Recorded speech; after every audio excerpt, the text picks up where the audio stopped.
first thing I noticed was the weight of the envelope. It was thin, almost flimsy, and the return address was from a law firm I had never heard of, some strip mall office with a suite number that felt like a placeholder. Inside was a check for $3,700, the memo line reading simply baggage. That was the exact moment I knew my sister had not just betrayed me, she had tried to erase me with the cheapest postage she could find. But she forgot one crucial detail about who she was dealing with. I was the one who had spent 20 years teaching myself how to restore the impossible, and I was about to do it one last time with a hidden compartment, a forged signature, and a very public unboxing of her entire life. My name is Clara Bennett, and for the better part of 2 decades, I worked as a legal clerk for a probate court in Ohio. I spent my days sorting through the debris of other people's families, filing estate inventories, and learning the quiet, brutal mathematics of inheritance. I knew what a forged signature looked like under a magnifying glass. I knew how to read a balance sheet the way other people read a novel. When my husband passed away 5 years ago, I learned a different kind of math. The life insurance payout was modest, the house was paid off, and I was left with a widow's loneliness and a bank account that sat there doing very little. My half-sister, Regina, was the one who came up with the idea to invest it. We had always been a strange pair. Regina was 11 years younger, the product of our father's second marriage, and she had spent her entire adult life curating a life that looked better on a screen than it did in person. She called my inheritance seed capital and spoke with the cadence of a self-help podcast. She proposed we open a high-end restoration atelier, not just furniture, but antique luggage. Steamer trunks, vanity cases, wardrobe trunks, the kind of pieces that carried the dust of the Orient Express and the fingerprints of old money.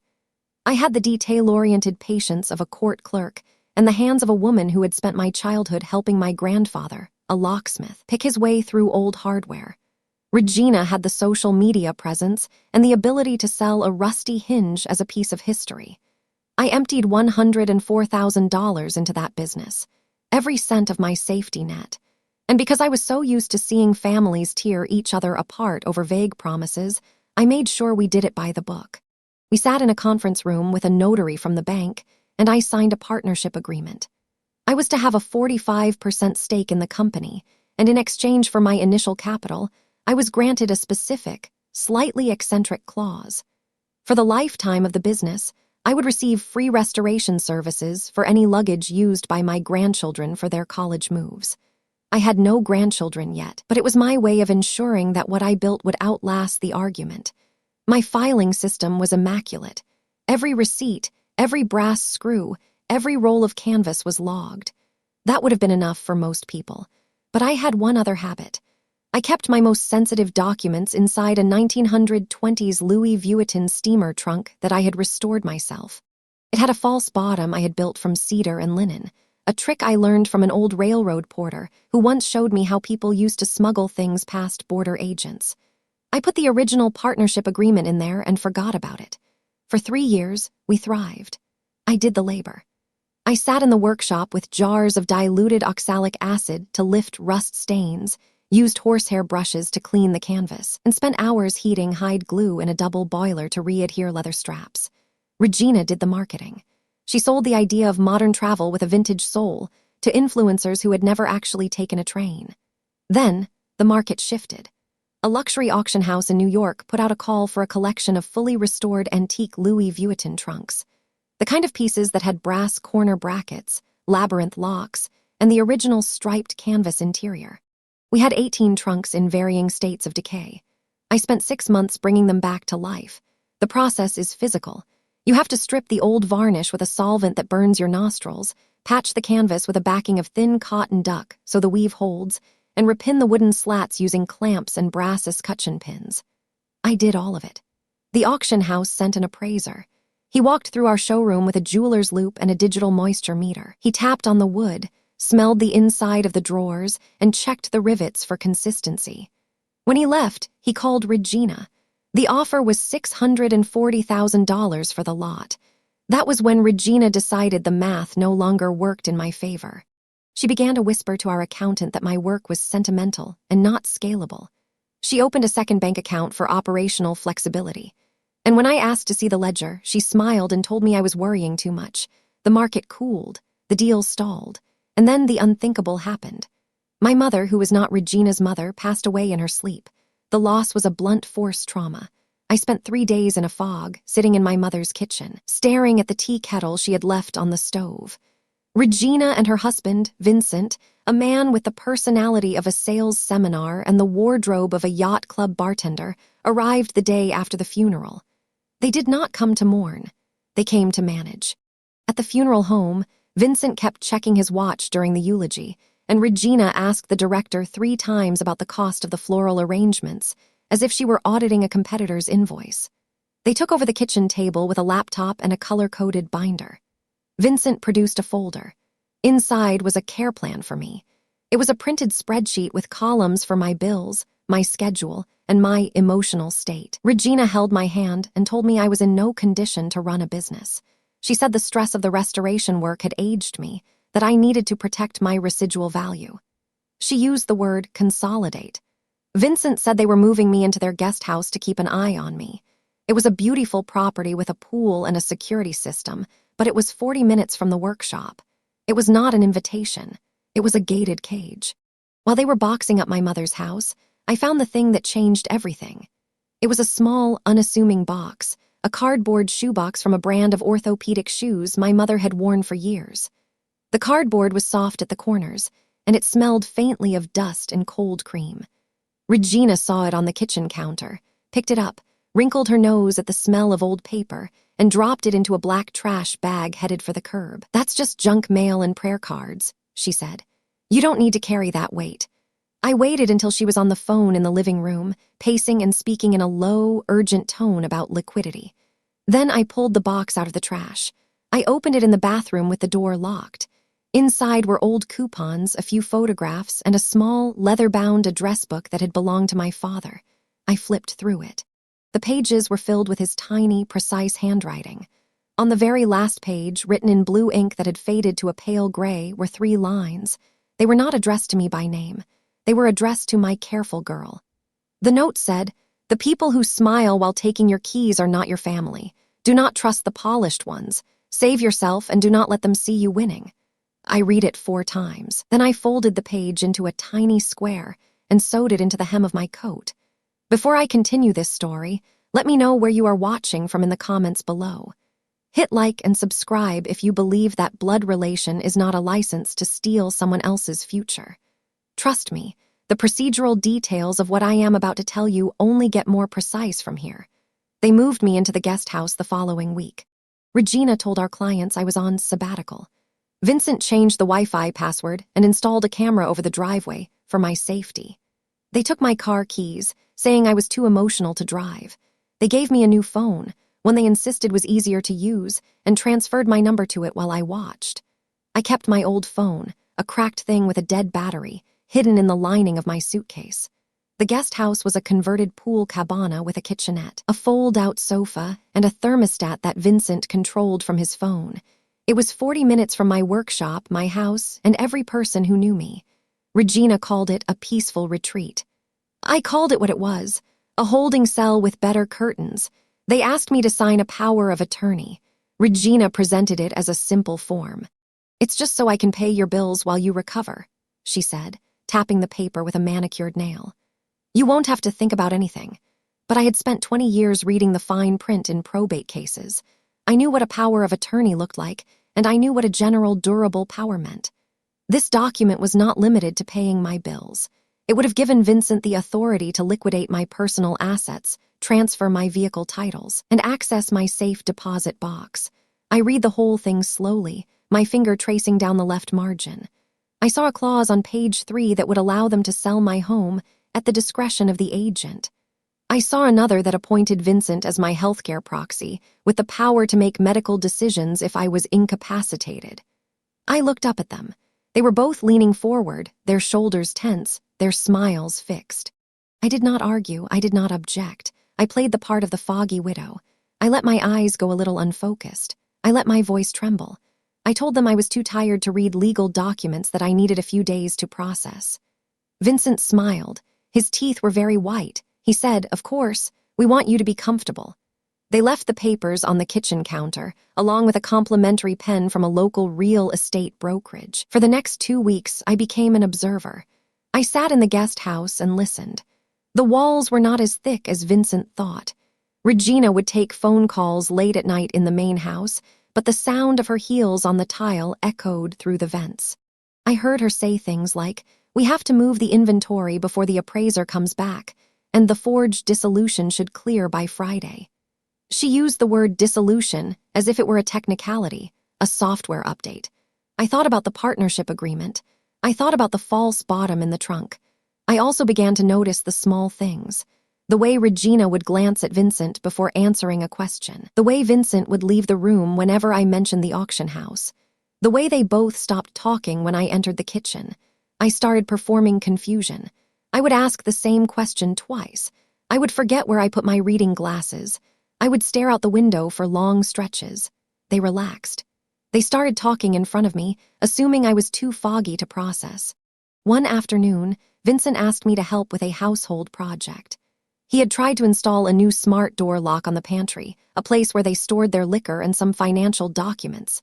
He had stripped the screw, the tailpiece was jammed, and the deadbolt was half extended. He was sweating through his polo shirt. "I don't understand why they make these things so complicated," he muttered.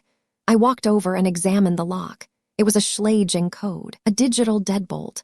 The problem was that he had inserted the Allen wrench into the wrong set screw and forced it, bending the detent pin.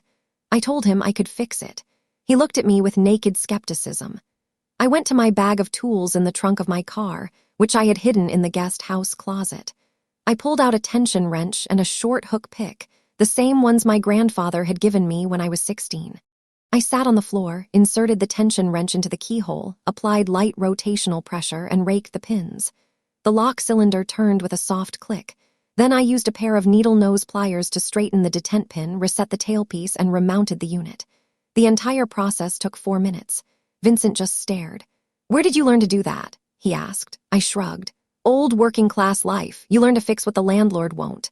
That night, I listened to him tell Regina about it. He called me surprisingly mechanical. Regina laughed. "She's a relic," she said. "She's good with relics." The small victory of opening that pantry door gave me access to a room I had not been in before. On the top shelf, behind a bottle of overpriced tequila, was a black accordion folder. Inside were shredded documents that had been stuffed back in without care. Vincent was not the type to empty a shredder properly. He had fed the papers through the machine but left the strips in the bin, and when the bin overflowed, he had simply shoved the long, curly ribbons of paper into the folder to be dealt with later. I spent 3 nights reconstructing those strips. It is a trade skill that requires patience and a bright light. You sort the strips by color and texture first. Bank statements have a particular weight, a 24-pound bond with a slight sheen, and the blue and red security fibers are irregular. Then you look for the cut patterns. A crosscut shredder leaves tiny rectangles, a strip cut leaves long noodles. Vincent had used a crosscut, so I had thousands of small squares. I used a roll of double-sided tape and a piece of museum glass to align the edges. I worked under a bright LED headlamp, using tweezers to place each fragment. After the first night, I had a fragment of a wire transfer confirmation. The account number belonged to Arcadia Holdings, LLC. The beneficiary was listed as Regina Vance. The amount was $480,000. That was more money than our workshop had ever seen. The next night, I reconstructed a different document. It was a draft of a certificate of dissolution for our company, Vintage Voyage Atelier. The most damning part was the signature line. My name, Clara Bennett. It had been signed, but not by me. It was a digital signature that had been lifted from a scanned copy of my driver's license, the one Regina had asked me to send her for the business insurance file 6 months earlier. The signature was perfectly scaled, a vector image that had been pasted onto the line. It was a forgery, but a lazy one. The kerning was wrong, and the tail of the B looped in a way my actual hand never did. I knew because I had signed my name on thousands of probate documents over 20 years. My hand had a specific tremor at the end of the B that no digital trace could replicate. I needed to get into their office. The door to the study was always locked. Vincent had installed a keypad on it, a 4-digit code. I watched him enter it from across the room one morning, pretending to read a magazine. His finger moved in a familiar pattern. 1978, the year I was born. He thought I was too old to notice. That weekend, when they left for a networking brunch, I used the code. The room smelled like sandalwood and stale coffee. There was a filing cabinet in the corner. The top drawer was locked. The bottom drawer was open. Inside the bottom drawer were folders labeled tax prep, logistics, and client communications. In the back, behind a hanging file, I found a manila envelope. It was thick. I pulled it out, but before I opened it, I noticed the top drawer of the filing cabinet. It had a simple wafer lock, the kind used on office furniture. I had my picks in my coat pocket. I used a tension wrench and a small diamond pick, and I felt the pins set one by one. The drawer slid open with a soft metallic rasp. Inside were the more sensitive files, the ones they had not bothered to shred because they thought the lock was enough. Inside were loan applications. Vincent and Regina had borrowed against the inventory. They had used the trunks as collateral even though the auction sale had not closed.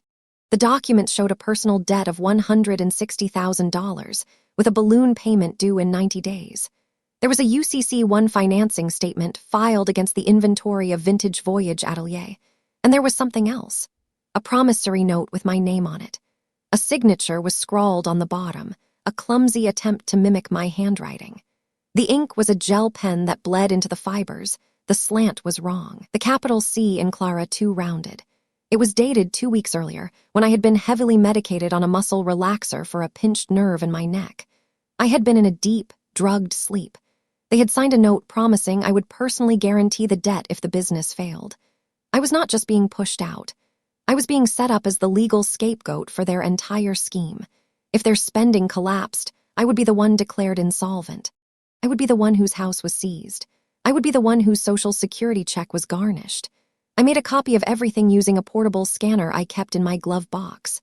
I had always kept one, a habit from my probate days when I needed to capture a document without removing it from a file.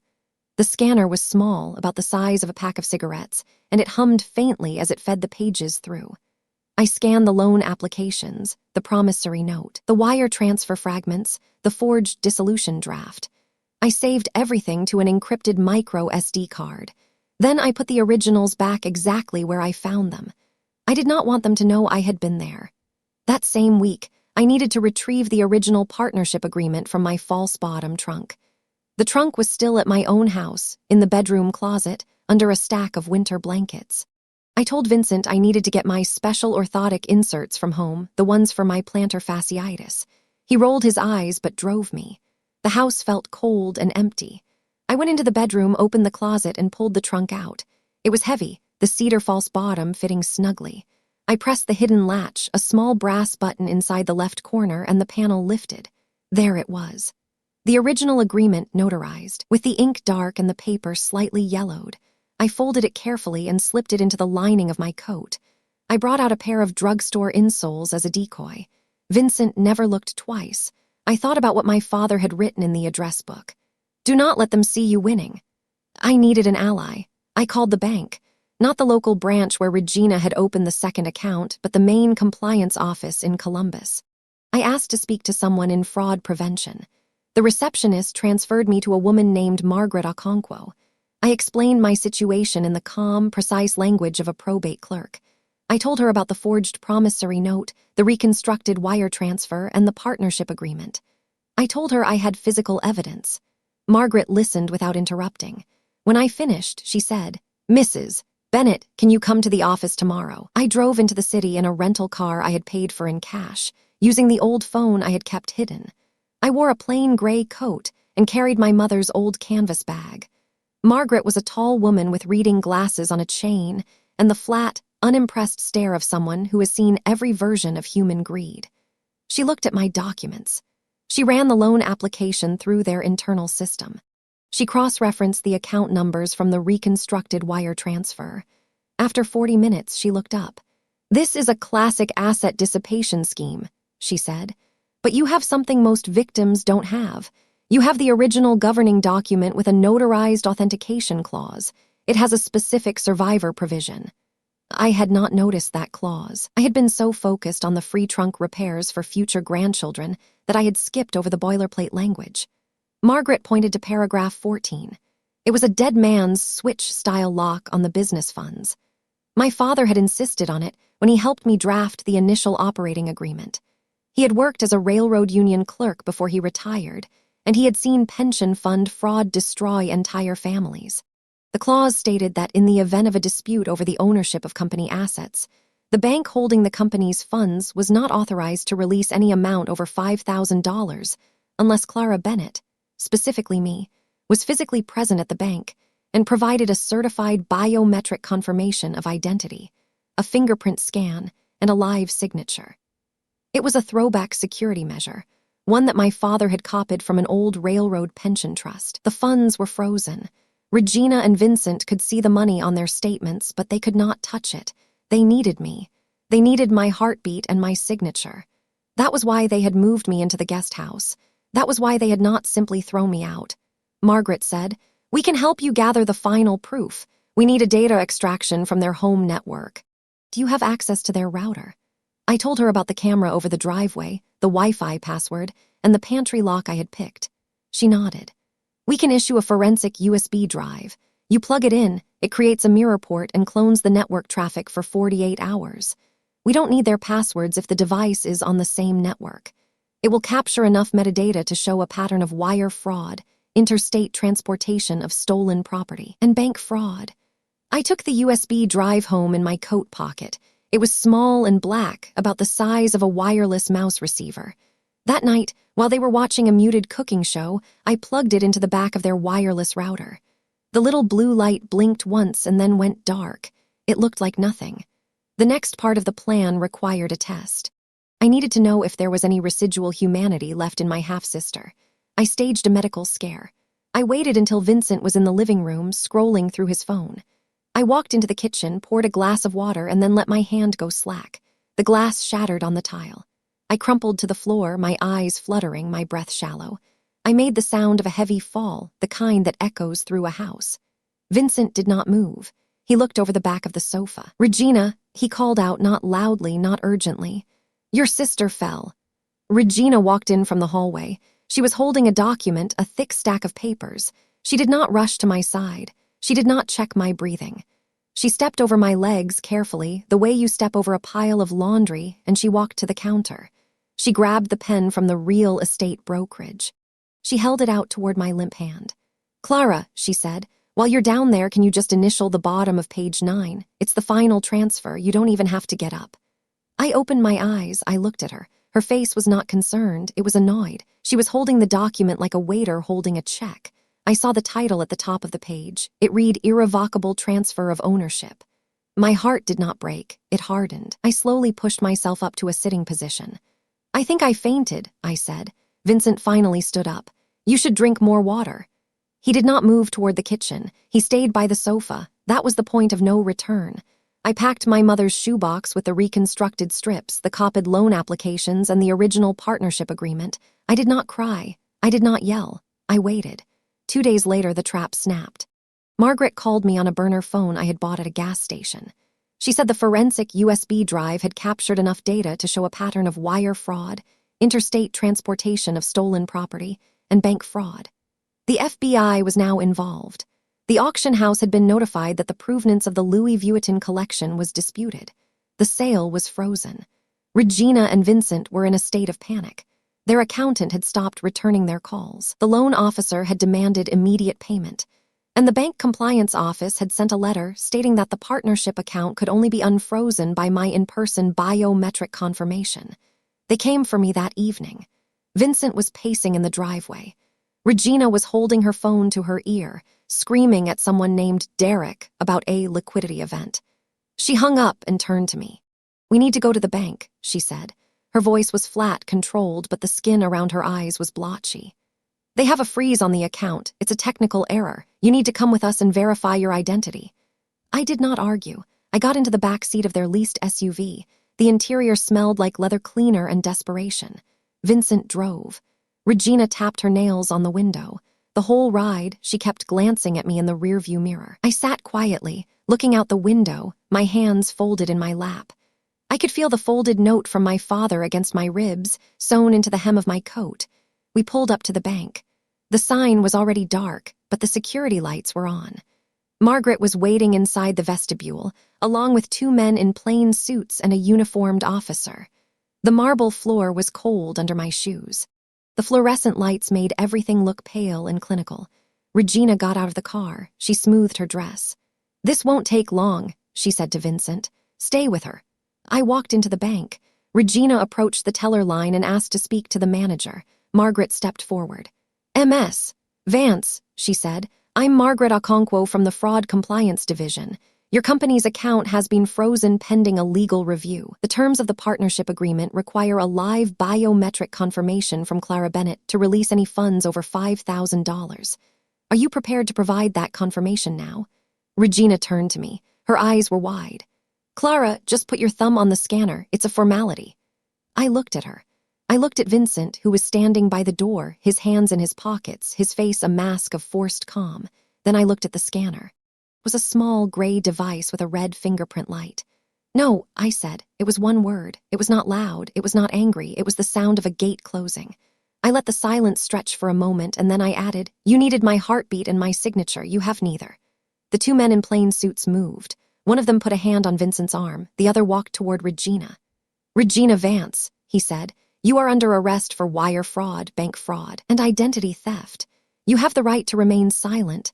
Anything you say can and will be used against you in a court of law. You have the right to an attorney. If you cannot afford an attorney, one will be provided for you." She did not remain silent. She started screaming about her lawyer, about the auction house, about how the trunks belonged to her. Vincent tried to walk out the door, but the uniformed officer blocked him. His face was a map of sudden, perfect horror. The countermeasure triggered at that exact moment. The bank system, having recorded the presence of a federal investigator and my refusal to authenticate, flagged the account for permanent closure pending civil forfeiture. The forged promissory note was voided. The sale to the luxury auction house was officially canceled due to defective title. The trunks remained in my possession. The aftermath was concrete. Regina was sentenced to 4 years in federal prison for wire fraud and identity theft. Vincent received 2 years and a fine of $80,000. Their beautiful house with the pool and the security system was seized by the bank and sold at auction, the proceeds going to restitution. The LLC they had used to hide the money, Arcadia Holdings, was dissolved by the state. Their accountant lost his license and was barred from practicing. I was awarded full ownership of Vintage Voyage Atelier through a quiet title action. The original partnership agreement was entered into evidence and then returned to me. I put it back inside the false bottom steamer trunk, and then I did something Regina would have hated. I changed the name of the business. I called it Trunk of Deceit Atelier. It was a small, petty victory, but it was mine. I hired a new seamstress, a young woman named Priya who understood the mechanics of restoration, but not the mechanics of family betrayal. I taught her how to pin leather and how to read the grain of old canvas. I showed her how to test the hide glue on a scrap before applying it, how to feather the patch edges so they disappear into the original weave. We worked side by side in the quiet of the workshop, and for the first time in months, I felt my hands steady. And I made one addition to the workspace. Regina, as part of her restitution, was required to perform community service. The judge allowed her to serve those hours at a nonprofit vocational training center, but because she had no actual skills, she was assigned to a program that provided free luggage repair services to foster children. She polishes brass locks. She wears a canvas apron. I had the aprons printed with a small, elegant logo. It says Unlatched Lies. Every repair tag that comes out of our shop prints a small barcode. That barcode is tied to her federal fraud docket number. So every time she restores a lock, she is reminded of the one she tried to pick on me. I think about my father's note often. Do not let them see you winning. I did not win because I was smarter. I won because I was patient. I won because I understood that the people who smile while taking your keys are not your family.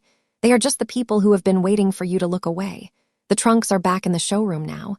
They are beautiful. The brass fixtures gleam under the lights. The canvas is tight and smooth. They look like they could survive another 100 years of travel. And in the bottom drawer of my desk, inside a small, unassuming cardboard box, I keep a single page from an old address book. The ink is faded. The message is clear. Have you ever discovered a dark secret about someone you trusted completely? How did you handle it? If you believe that integrity is a stronger lock than any key, hit that like button and subscribe. We have a lot more family vaults to pry open. I'll see you in the next one.